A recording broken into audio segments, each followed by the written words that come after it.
জাতীয় ভোক্তা অধিকার সংগঠন পরিচালক মহোদয়ের নির্দেশনায় আজকে এই বিশেষ অভিযানটি পরিচালনা করা হচ্ছে। যাত্রাবাড়ি থানা পুলিশের সহযোগিতা নিয়ে এই সায়েদাবাদ বাস টার্মিনালে একই সাথে আমাদের বিভিন্ন টিম ঢাকা মহানগরের অন্যান্য যে বাস কাউন্টারগুলো আছে সবগুলো বাস কাউন্টারেই মূলত এই অভিযানগুলো পরিচালনা করা হচ্ছে।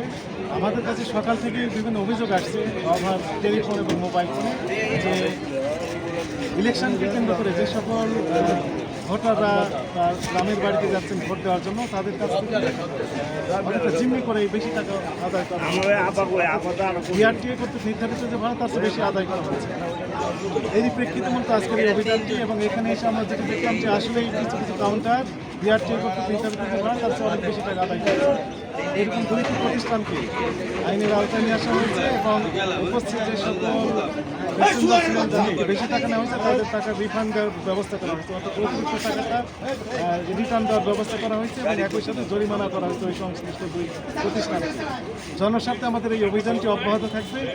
একই সাথে আমাদের সম্মানিত প্যাসেঞ্জার যিনারা অতিরিক্ত ভাড়া দিয়েছেন যাদের সাথে আমাদের এখনও সরাসরি দেখা হয়নি তাদের প্রতি আমাদের উদাত্ত আহ্বান থাকবে 30 দিনের মধ্যে জাতীয় ভোক্তা অধিকার সংরক্ষণ অধিদপ্তরের যে ওয়েবসাইট রয়েছে সেখানে একটা সফটওয়্যার রয়েছে www.dncrp.com এইখানে ক্লিক দিয়েই বাসায় বসে থেকে স্মার্টফোনের সাহায্যে অভিযোগ দায়ের করতে পারবেন।